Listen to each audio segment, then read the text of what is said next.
Warhammer 40K, Pokemon Go, Mech Warrior, and Battletech, they're all going as woke as they can possibly go.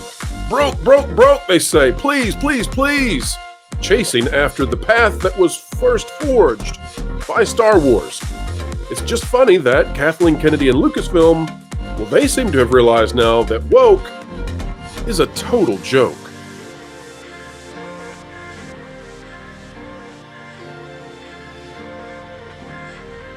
Hello folks, welcome back to the Pro Channel. We are so happy to have you where we explain entertainment, keep you ahead of the culture curve, and today we have the editor-in-chief of That Part Place and the head of the Trent Report, John Trent, is back with us. Welcome back, sir. Thank you for having me. Good to be here. Absolutely. Let's dive into the news, folks, and as we do so, click that like button. This is out of ScreenRant, and frankly, I think it's a little bit on the clickbaity side, but it's just so perfect for the day that we've got to read the headline at least. This by Thomas Bacon. And Mr. Bacon, we're not here to be mean to you, we promise. Forget South Park, he says. Lucasfilm's Kathleen Kennedy is no woke warrior, insists industry insider. Lucasfilm boss Kathleen Kennedy is often criticized as some kind of woke warrior, but Hollywood insider Matthew Belloni insists she isn't. And we like Matthew Belloni over there at P-U-C-K. We have to spell it out because sometimes YouTube gets confused when we say the actual word P-U-C-K. That's where Matthew Belloni is. He insists that Kathleen Kennedy is not woke. But John, I don't really want to read the entire article. Folks can. We'll put the link in the description, and we mean no disparagement towards ScreenRant. But John, the actions speak louder than words, and whether or not she's woke doesn't really matter to me because she broke Lucasfilm by letting it go woke. So whether she herself is or not, who cares, right? Like, look at the track record. So, John, does it even matter if Kathleen Kennedy personally is woke or not? Whatever that would mean?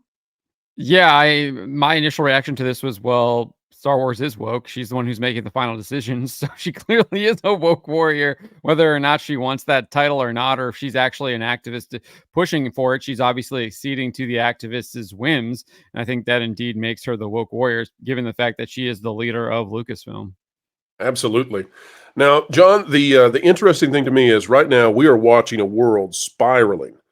In fact, I would say that there are some mental issues out there right now in ways that we have not experienced in a long, long time. And that seems to me to be part and parcel of what we've watched happening in Hollywood, and now it's in gaming and all of this stuff where people have lost their ever-loving minds. And Star Wars seems to have been at the forefront of forging ahead in that direction in the beginning.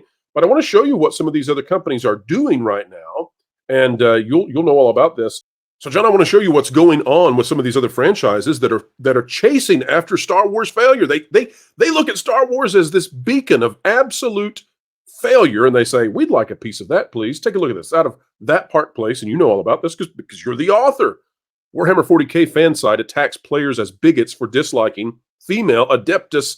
And John, how do we pronounce this next word? Is that custodes? Custodies, like custodian, custodes. Custodes retcon. And it goes on to talk. It says, Warhammer 40K fan site Bell of Lost Souls and writer Abe Apfel attacked Warhammer fans as bigots for disliking Games Workshop's retcon and subsequent gaslighting of the Adeptus Codes. This has gotten so nuts, by the way, John, that I don't know if you've seen this, but over the weekend, Warhammer 40K allegedly started banning people if they posted the original lore for Warhammer, because apparently the original lore, the foundation of their franchise, is now just too darn offensive. Take a look at this. Same website, That Part Place. And folks, if you're not yet subscribed and if you're not yet bookmarked to That Part Place, you should be. Mech Warrior goes woke. Now, this is a franchise that was very popular in the 90s, right? It's kind of diminished over time because Microsoft is sitting on it. But back in the 90s, Mech Warrior was hot. Mech Warrior now has gone woke. Classic World of Warcraft team lead Mark Kern calls out Battletech behavior. And ultimately, what's going on here is that this franchise appears to have been taken over by a community manager who has made it be all about modern issues now. And you can see they have a Pride anthology. That's what's coming out for Battletech now. And it keeps going, chasing after Star Wars. John, your thought? Yeah, I think that's actually a fan fiction. I don't even think that's like an officially licensed Pride anthology. I think that's a fan fiction, and that's how a lot of that stuff got started. Was the fact that this community manager wanted to make that fan fiction basically seem official, even though it's not. Right. And well, we can't get into it deeply right now, but essentially, it seems like they've kind of captured the entire community through various different channels. It's all fascinating. This one, though, is not just fan base. This is an official patch that has come out in regards to Pokemon Go. Take a look at this. Pokemon Go, which has been interfacing with some other consultation groups that we'll be talking about soon, they've taken the female form and apparently decided that biology doesn't matter anymore. They're changing the skeletal structure of the avatars so that women and their female avatars cannot have feminine forms. And so you can see here that they've done this. You can go to the next one and you can look and see what they've done in terms of the way that the legs are constructed. You can go here and see. This one's probably the most easy to identify. On the left is what the original avatar looked like before the patch. On the right is what it looks like now, where the female hips have been, shifted to male hips, where the waistline is now a male waistline. The shoulders are the same, and the facial structure matches the kinds of things that you see in a male facial structure. And it's making women very, very unhappy playing the game. And of course, I don't know how we can live in a world where people don't realize, oh, women have different skeletal structures for giving birth. So there.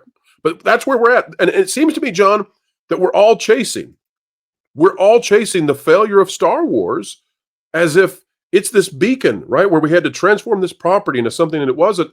And now they're ravaging these game properties. What do you think is driving this right now? This can't work. Like, who is funding it, John? Where is the executive who says, wait a minute, there's no way this can make money? Well, we've seen Larry Fink talk about this. He did he was at the book deal summit, I think, back in 2017. He's the CEO of BlackRock. He talks about how they have to force behaviors, and they're going to do that through employment and obviously through the products that they're creating. I think Arch, formerly Arch Warhammer, he is Archcast now. He has a really good explanation on this. Talked about it on the Side Scrollers YouTube channel over the weekend, specifically talking about Warhammer 40K. He goes back to Gramsci, who's a socialist scientist, I guess, social scientist, I guess is what you want to call him. And basically it's like you want to make everything political. And once everything is political, you make people force people to choose sides, and you force people to say like whatever this fun is in order to create political change or revolution is what he kind of wants to accomplish there. And I think there's some definitely good arguments to be made there. I think he made a convincing argument on the Side Scrollers podcast when he talked about that. But I also think a lot of it has to do, I think a lot of that is kind of just ancillary. I also think there's a big component that you kind of talked about. You mentioned it more as like mental issues. I think it has more to do with spiritual problems. I think I'll call it both. I'm happy to listen. This has got into Nutsville. This is absolute Nutsville, John. Yeah, I think a lot of it has to do with the fact that we do live in kind of this might take people off. We live in a liberal society. When I mean liberal society, I don't mean like left politics or anything like that. I just mean our overall society is this kind of like liberal world order that we engage in. It kind of, I guess, came up in, I don't want to say like the 16th century, 15th century, around there. And it kind of views man as God and supplants God. It supplants the proper place of God in society. And I really think that is a problem. And what you get with that is you get relativism, you get subjectivism, where people have struggle determining what is right and what is wrong, what is true and what is false. And I think we see that all over the place in our current society now. And I think a lot of that has to do with the fact that each individual now views themselves as their own like independent God rather than Jesus Christ, God being God. Well, I think, John, that this is some sort of psychosis that has struck society, because, and I'll tell you why. The idea that you're going to battle against biology, right? You're going to battle against reality. Like when you're taking the female form and you say, no, we're going to take away how women actually look. You don't get to look like a woman anymore. Like, that's bizarre. But then when it's in the service of making it ugly, like you're not even doing it to make things beautiful. So for example, there's an argument to be made that the Barbie dolls, right, are in some way inappropriate because they take the female form to an extreme where biologically it's not feasible, right? If you had a person who looked like a Barbie, they would have serious anatomical issues, right? Even down to digestion. So you could make that argument. And the response to that would be, well, it's kind of, it's exaggerated in the search for beauty. Whether or not that's right or wrong, that's another topic for another video. But to go in the direction of deconstructing beauty and turning it into something that is, I think, objectively ugly, and you're doing it purposefully. This is a battle against beauty, against art, and in favor of some sort of excrement. There are words that I want to say, but I know we'll get in trouble. But this is chasing ugliness.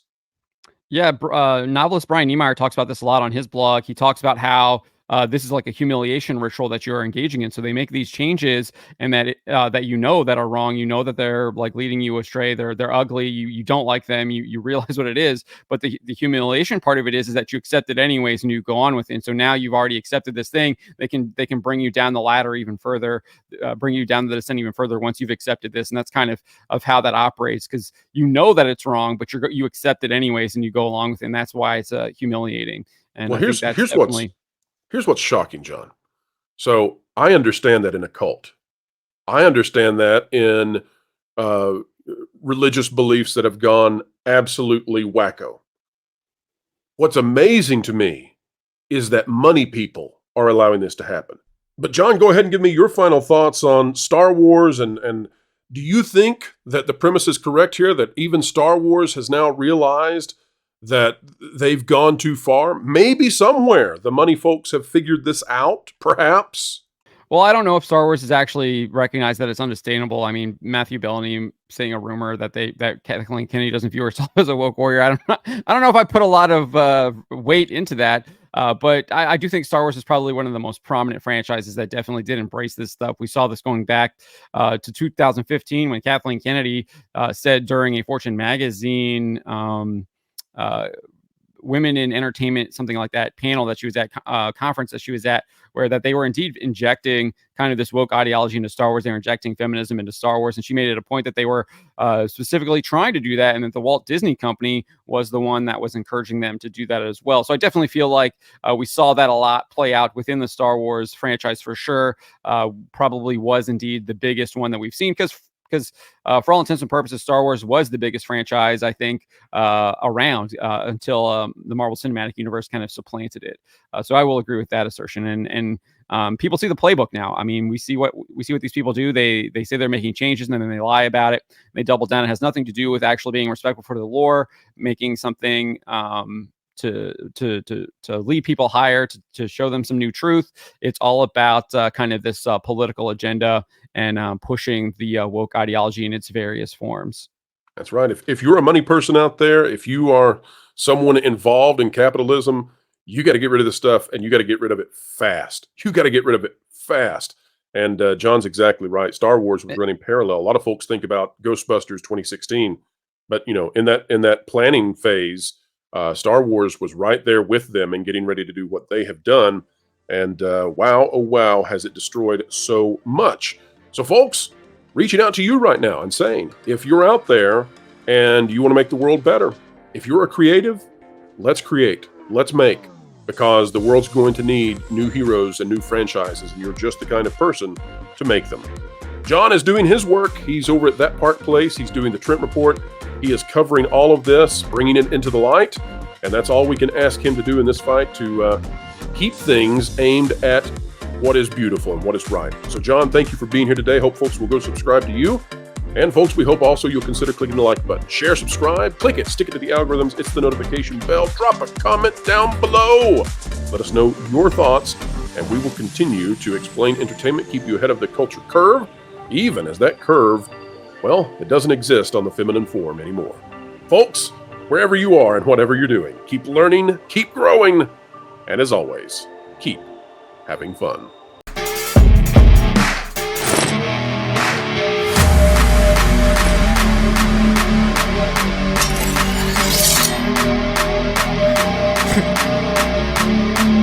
Wilton, what are you doing? Well, word on the street is the culture war has officially made it to the doorstep of That Park Place. and I realized Jonas has no one there who loves him. So I thought I should go and protect them. Yeah, okay. You know that's not, how you do this, right? Do what? Fight?